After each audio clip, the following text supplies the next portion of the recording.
अस्सलामुअलैकुम। हमारा आज दूसरा लेक्चर है PHP के बेसिक फंक्शन के हवाले से। सबसे पहले हम अपना ड्रीमवेवर ओपन करेंगे। इसके बाद हम अपना वेब सर्वर जो है स्टार्ट करेंगे। वेब सर्वर ग्रीन होगा तो फिर वो हमारी रनिंग कंडीशन में होगा। अब वो ग्रीन हो चुका है। इसके बाद हम एक PHP की फाइल बनाएंगे। इसको हम सेव करेंगे Ctrl+Shift+S। हम इसको सेव कहां पे करेंगे? हम इसको सेव जहां पे हमने वैम्प सेव करवाया हुआ है वहां पे जाएंगे और इसको मैं सेव करूंगा अपनी जनरेशन X की फाइल में। लेक्चर 2 में ऑलरेडी सेव कर चुका हूं, लेकिन एक बार फिर से इसको सेव करते हैं इंट्रो 2 के नाम से। आज हम सीखेंगे क्या?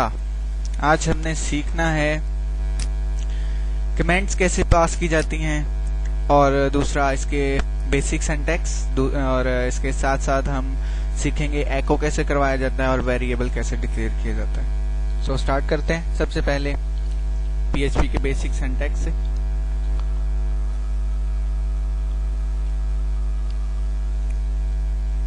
ये इसके बेसिक सिंटैक्स है।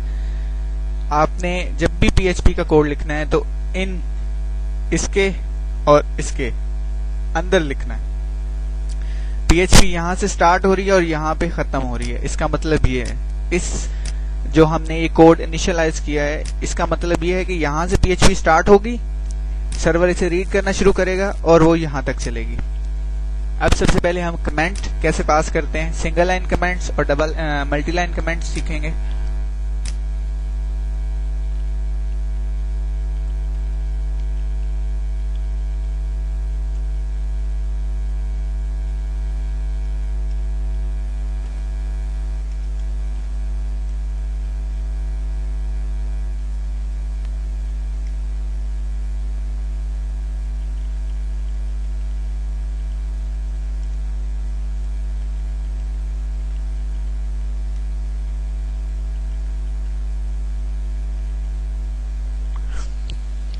अच्छा जी, फर्स्ट जो मैंने ये लिखा हुआ है इसमें क्या है कि डबल स्लैशेस जो हैं वो सिंगल लाइन को रिप्रेजेंट करती हैं, और स्लैश स्टैरिक और स्टैरिक एंड स्लैश, इसमें जो भी लिखेंगे हम मल्टी लाइन कमेंट्स होते हैं। यानी कि अगर इसको हम लेंथ ही कर देते हैं, काफी ज्यादा लिखते हैं तो डजंट मैटर, इसमें हम काफी ज्यादा लिख सकते हैं जितना आप लिखना चाहें। इसको मल्टी लाइन कमेंट्स कहते हैं। और ये क्यों पास की जाती हैं?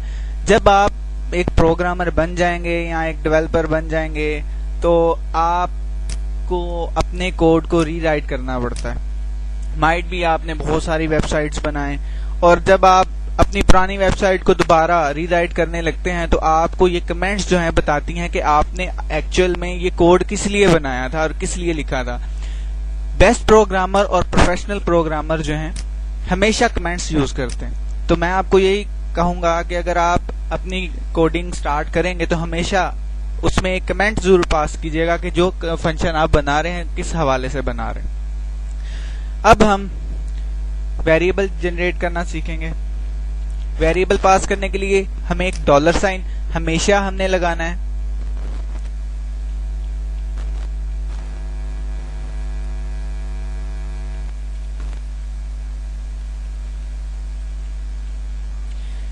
और उसके आगे आपने अल्फाबेट्स देने हैं। इसके बाद आपने इक्वल का साइन लगाना है जो कि इस चीज को रिप्रेजेंट करेगा कि आप इसको जो वैल्यू आप रखवाना चाह रहे हैं उसके इक्वल रिप्रेजेंट कर रहे हैं। ठीक है, यानी कि लाइक दिस।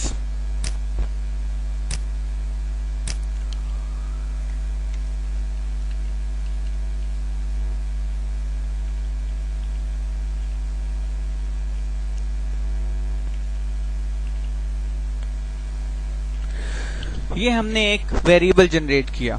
ठीक है, अब ये जो हमारी टेक्स्ट है ये इसके इक्वल है वेरिएबल के। हम अब सिर्फ इस वेरिएबल को यूज करके इसको हम पेज के ऊपर प्रेजेंट कर सकते हैं। सबसे पहले अब हम पेज के ऊपर जाके देखते हैं कि आया हमें कुछ नजर आ भी रहा है कि नहीं। ठीक है, लोकल होस्ट पे चलेंगे।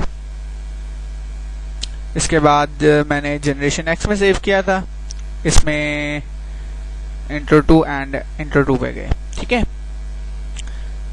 अभी तक कुछ भी नहीं नजर आ रहा आपको। ठीक है, क्यों? रीजन ये है कि अभी तक हमने इसको एको ही नहीं करवाया। एको फंक्शन क्या है? एको आप जो वेरिएबल डिक्लेयर करते हैं उसको प्रिंट यानी कि पेज पे शो करवाने के लिए इस्तेमाल होता है। टेक्स्ट को मैंने एको करवाया तो उसने इसको प्रिंट कर दिया। ठीक है, आप देख सकते हैं।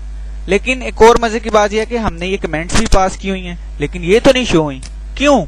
रीजन ये है कि ये कमेंट्स हैं, ये सिर्फ प्रोग्रामर के लिए होते हैं। ठीक है, और प्रोग्रामर ही इसे देख सकता है। एक और मजे की बात बताता हूं कि ये जो वेरिएबल हमने डिक्लेयर किया और ये PHP का जो कोड है, अगर हम पेज के सोर्स में जाएंगे,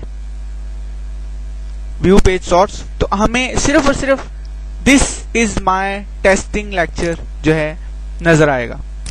लेकिन यहां पर तो हमने एक वेरिएबल भी दिया हुआ है, एको भी दिया हुआ है। PHP सर्वर साइड लैंग्वेज का फायदा ही ये है कि ये क्लाइंट साइड ब्राउजर्स पे डिस्प्ले नहीं होती, ये सर्वर्स पर ही एग्जीक्यूट होती है और सर्वर पे एग्जीक्यूट होने के बाद ये आपको एक टेम्परेरी फाइल जनरेट करके उसका रिजल्ट दिखाती है।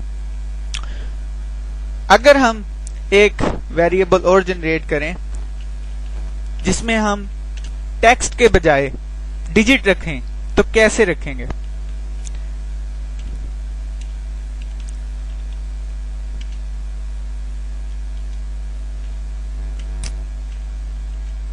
इस तरह। ये मैंने डबल कोट में नहीं लिखा, ये मैंने डबल कोट लगाए हुए हैं। जब आपने कोई भी टेक्स्ट लिखना है यानी टेक्स्ट स्ट्रिंग बनानी है, टेक्स्ट स्ट्रिंग, ठीक है, उसको हम डबल कोट में लिखेंगे। लेकिन जब भी हमने कोई नंबर यानी कि इंटीजर सेव करना है तो उसको हम कोट्स में नहीं लिखेंगे। एक और बात कि हमने हर लाइन के बाद सेमीकोलन जरूर लगाना है, क्योंकि ये इस चीज को शो करता है कि यहाँ पे हमारी लाइन खत्म हो रही है। ठीक है, तो ये इस चीज को शो कर रहा है कि यहाँ पे हमारी लाइन खत्म हो रही है। अब हम इसको भी एको करवा के देखते हैं।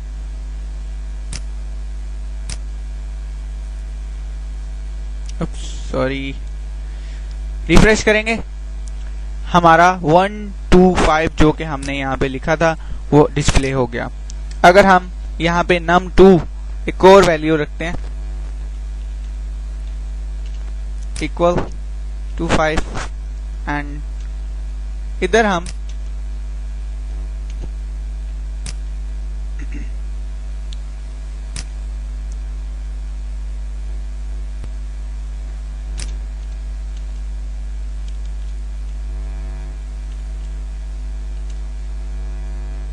num2 लगा देते हैं तो क्या होगा देखते हैं। अब वो उसने क्या किया, उसने ये जो हमारा ऑपरेटर है इसने इन दोनों रकमों को सम किया और हमें डिस्प्ले करवा दिया। 125 एंड 25 इक्वल टू 150 उसने हमें वो डिस्प्ले करवा दिया। इसी तरह हम अगले नेक्स्ट लेक्चर में इसके चंद एक वेरिएबल्स की और डेफिनेशंस रीड करेंगे, उसके बाद हम आगे चलेंगे। सो यहाँ पे लेक्चर हमारा इख्तिताम करता है और हमारे साथ रहिएगा। जनरेशन एक्स PHP एंड मुझे कहते हैं मोहम्मद शहबाज। अल्लाह हाफिज, सी यू सून।